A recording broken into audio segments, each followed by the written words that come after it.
Quiet, please.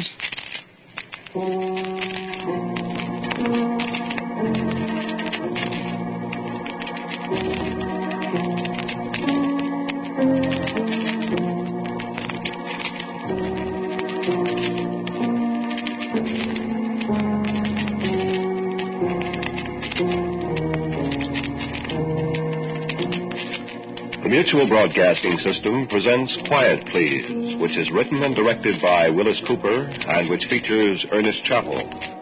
Quiet, Please for tonight is called Symphony in D minor.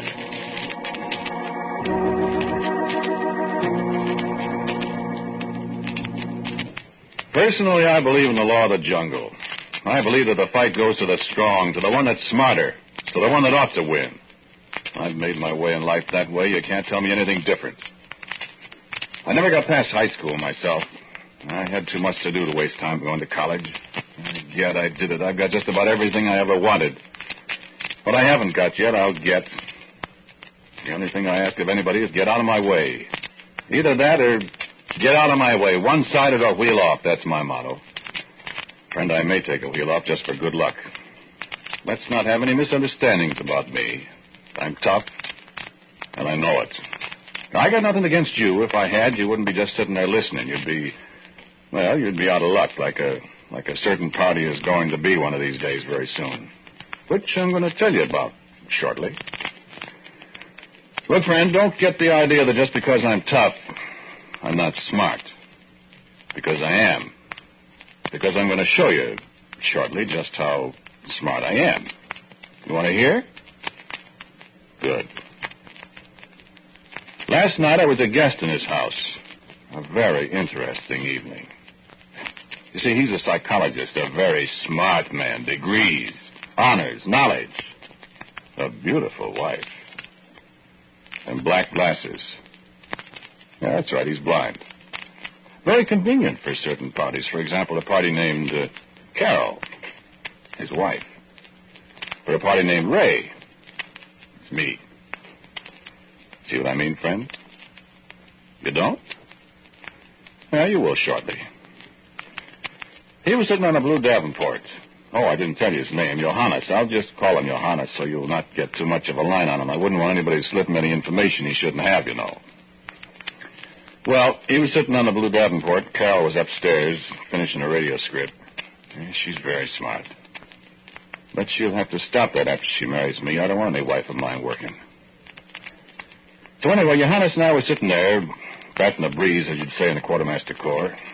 I was bored, but Johannes wasn't. He just keeps right on talking. Different whether you believe it or not, Ray. It's a scientific fact. And I have occasion to use it a great deal. It's bunk. Like all the rest of this psychology racket. I'm not going to try to convince you. Oh, you can't convince me.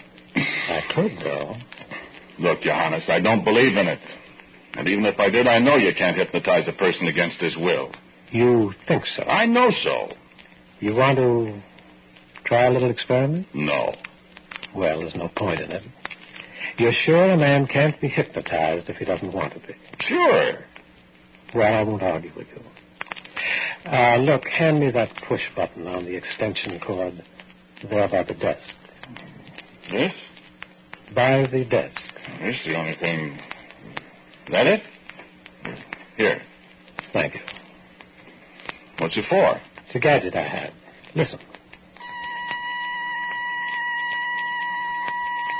What's that? Make you sleepy? Oh, it hurts my ears. Might make you sleepy. Has a very interesting sound. Listen to it carefully, Ray. See if it doesn't give you a kind of heavy, drowsy feeling. Make you want to just lie back and shut your eyes and think about sleeping. It's a lot of bunk. So many people find it's an ideal way to go to sleep. It's better than sleeping pills. It's better than a soft feather bed. Just relaxes your mind so you can't think of anything but just going to sleep. We should turn it off. I can go to sleep in 30 seconds with it if I want to. You could, too. You could sleep right away if you wanted to. If you'd relax. That's it. You're getting sleepy already, aren't you? Oh, I am not. Nothing like sleep. Nothing like relaxing back in that nice, soft, easy chair and letting your head fall back and taking deep breaths. Deep breaths the way you do when you're asleep. Take 5 deep breaths, Ray. See what happens. It's a lot of nonsense. No, it's good sense, Ray. Try sleeping. Make you feel better. Shut your eyes and listen to that sound. Relax. Breathe deeply. Take it easy. And sleep. And sleep. And sleep. And sleep. And I was so bored I just dropped off to sleep a minute while he was mumbling away. I wasn't asleep a minute, but you know how it is. You get bored listening to somebody yada-da-yada-da, and, yeah, you know. I woke up when Carol opened the door and came in. I got right up out of my chair. She startled me, I guess. I never was so glad to see anybody. I was bored with Johannes. And the funniest thing happened. Johannes whistled, and I walked right over to Carol without thinking what I was doing, and I kissed her. Now, why the devil did I do that? I said, kind of stupid, because I was scared right in front of him. And Johannes nearly had a fit rapping. Said you couldn't be hypnotized, Ray. What are you talking about? You were out like a light, my friend. I was not. And I gave you a post-hypnotic suggestion that when I whistled, you were to kiss Carol. Are you kidding, Johannes? Of course I'm not kidding. You're the most natural hypnotic subject I've ever been across. Why, you can be hypnotized at the drop of a hat without even knowing it.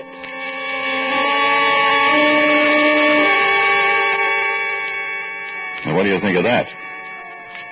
Well, I'll tell you what I think. I think this character, Johannes, is smarter than I thought he was. Not smarter than I am, certainly, but smart. Even though he doesn't suspect anything, and even though he can't see, I have got to be careful. Haven't I, Carol? I'll see you tonight about 7:45, huh? Hey, it sure is too bad your husband can't go to the theater with us, isn't it?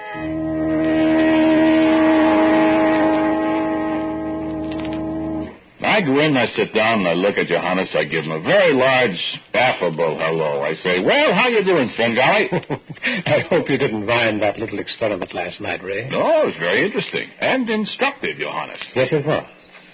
Very instructive. Yeah, I should say so. I'm going to watch out for you. I don't want to be stressed out over 2 chairs with people breaking rocks on my chest. I saw that once when I was a kid in a vaudeville show. Oh, I don't do things like that. I sure hope not. Yeah. Hey, now.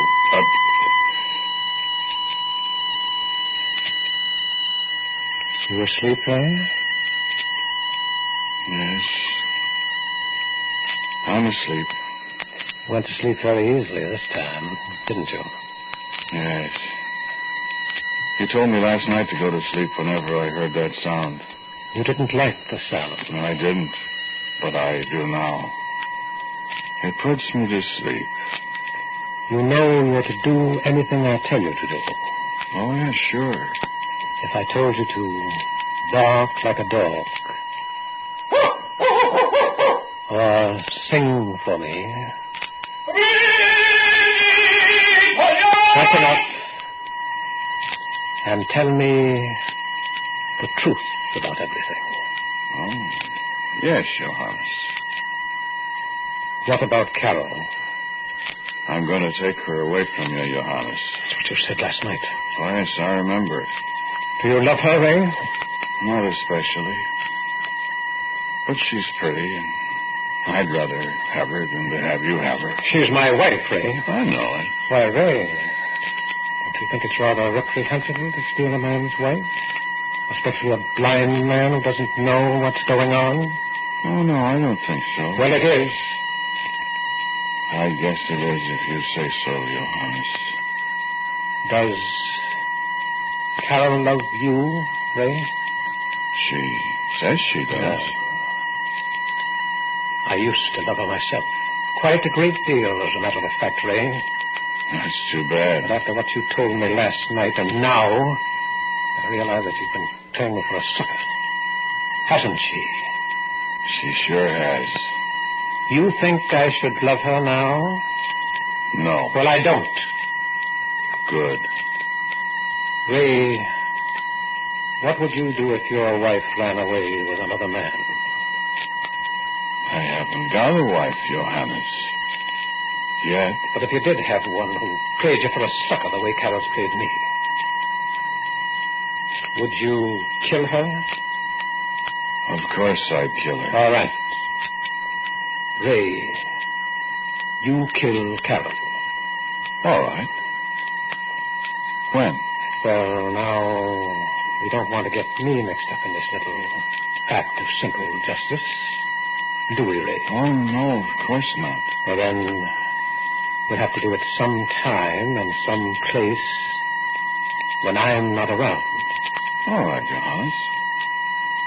You say when and where. How about your place? All right. As a matter of fact, you and Carol weren't really going to the theater tonight, were you?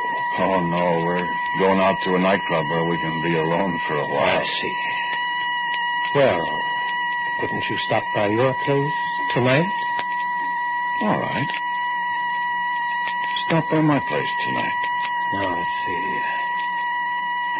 You're a music lover, aren't you, Ray? Oh, yes. And you have a phonograph. And lots of records. Help me to the piano. All right. There. Feel it? Yes, yes. Sit down. Let's see.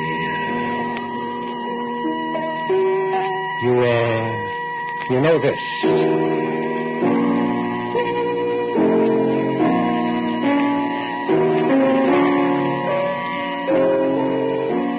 Oh, yes. Symphony in DMinor by César Franck. Symphony in DMinor by César Franck. Well, when you get to your place, you put this symphony on the phonograph. All right. And when you come to this part,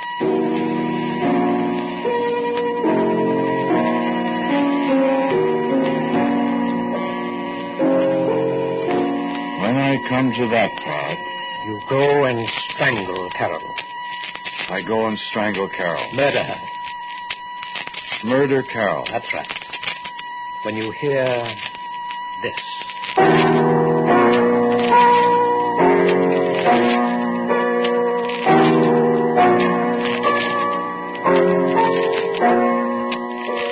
All right, Johannes. When I hear that, I murder Carol. All right. What are you playing, Ray? Oh, it's you, Johanna. Sounds like a funeral hymn, a little. Doesn't it, Carol? Wake up, Ray.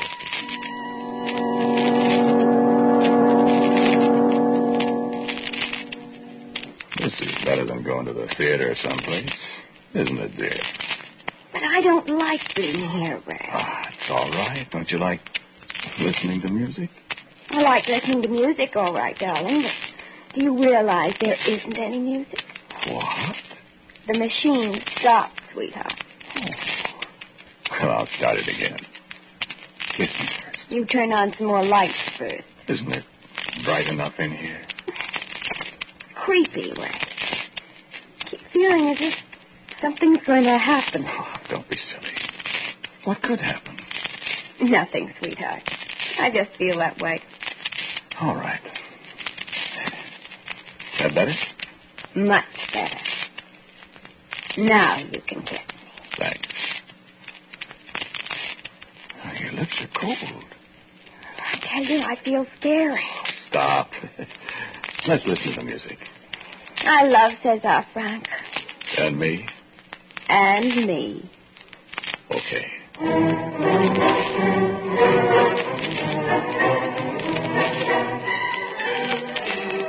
Oh, it's so beautiful. Listen.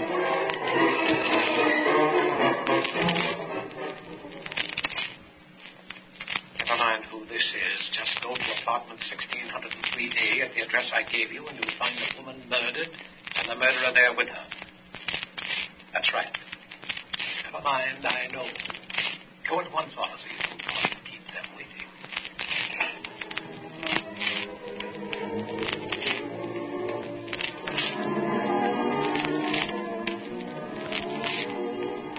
so beautiful. You could die to that music. Carol, I love you. Ray, I love you.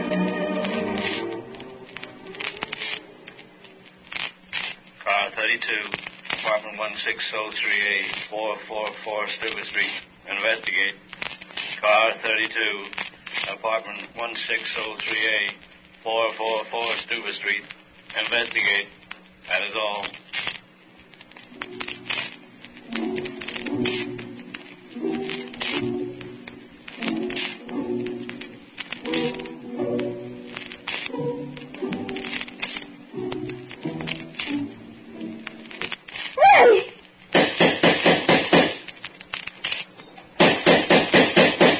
Who is it? Police officers. What? It's police officers. Wait just a minute.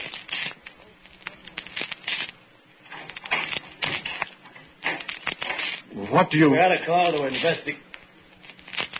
What do you got all the lights off for? Huh? Somebody blew out a fuse, officer. I did, eh? Right in the middle of a record we were playing. Yeah. The César France, DMinor Symphony. Hey, Curly, flash your light in here. Are you all right, lady? Certainly I'm all right. Well, that ain't the way we got it. Well, that's the way it is. Listen a minute. Your telephone, mister. No, wait. I'll get it. Oh, what the devil? What in the world, Ray? Johannes. Oh, well, the lights are back. Oh.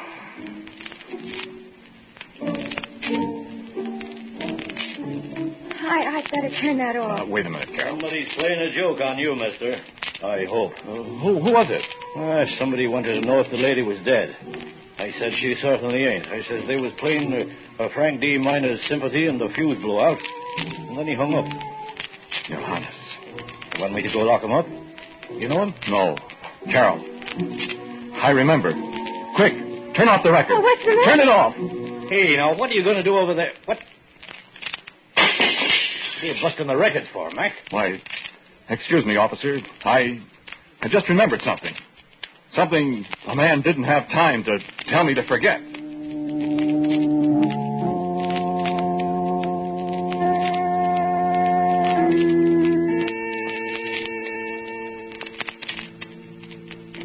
You see, even the smart boys forget. If he told me to forget that post-hypnotic suggestion of his about murdering Carol when I heard that music, he'd have been all right. I'd never have known the difference. He'd have had another chance at me. But he forgot to tell me. And so, he doesn't know what I know. He doesn't know what I'm going to do. Carol's in there talking to him now. Carol opened the window. Sure, I told her all about it. She's in it with me. She opened the window. A poor blind guy, a blind would-be murderer. Nobody will wonder much if a poor blind guy made a mistake and fell out a window. It's a long drop. Everybody will be so sorry. His poor wife. And me. And him, I bet. That's what you get for being too smart for your size, eh? Give a quarter to hear the line of talk that's going on in there now. Carol is sweet as pie. Johanna's thinking fast while she sets it all up. You'd never suspect a thing. Oh, man, we're in. Give a quarter to know what they're saying in there. Must be good. That must be rich.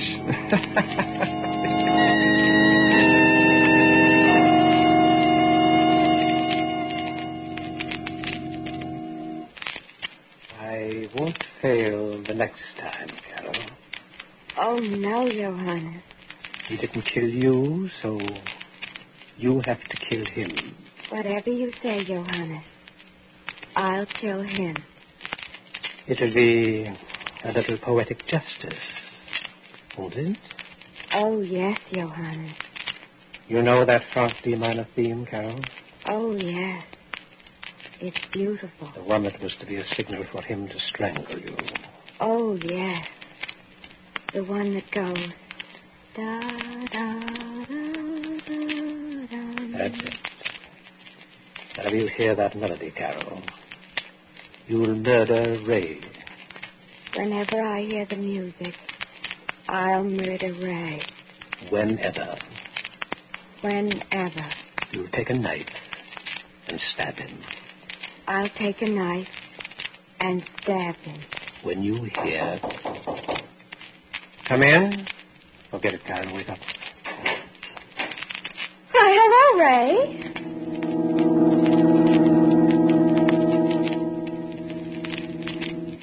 All over. Too bad, Carol, wasn't it? It's a shame. Well, he never knew what hit him. And we're both out of it nicely, darling.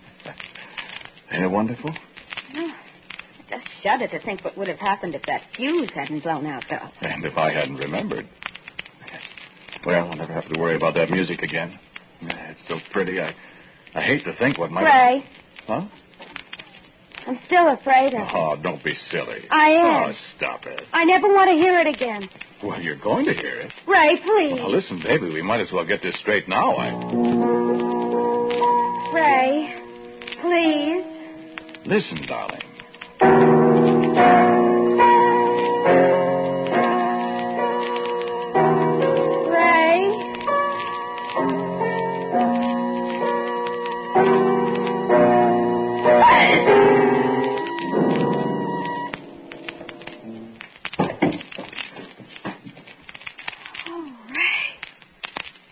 Ray, darling. What have I done?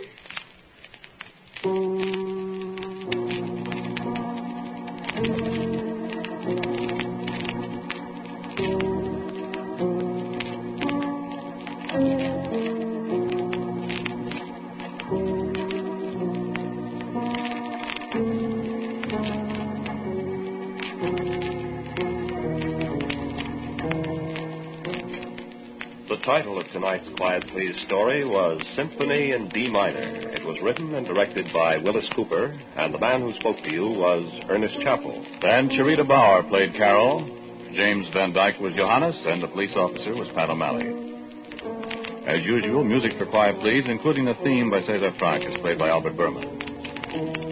Now, here is our writer-director, Willis Cooper. They were all creations of my own again, nor did they represent anybody living or dead. As you already know, this was the last broadcast of Quiet Please on this network. I'm grateful to Bob Berman, our engineer, and to Al April, our very good sound effects technician, for their 63 weeks of help. For the further adventures of Quiet Please, I recommend you read the newspaper next Sunday. And so from now on this network, I am quite quietly yours, Ernest Chappell. This will be the last broadcast in the present series of Quiet Please. In its place for the next 4 weeks, Mutual will present over most of these stations a new series of dramatic programs dealing with atomic energy. Be sure to be with us at this time next week and the 3 weeks following for Mutual's new series on atomic energy.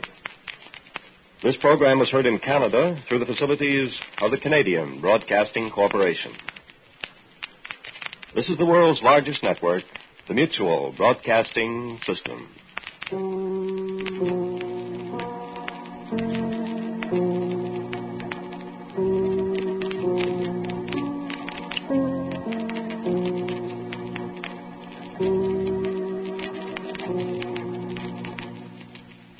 Spooky Ventures is the home for spooky content and spooky merchandise on the web.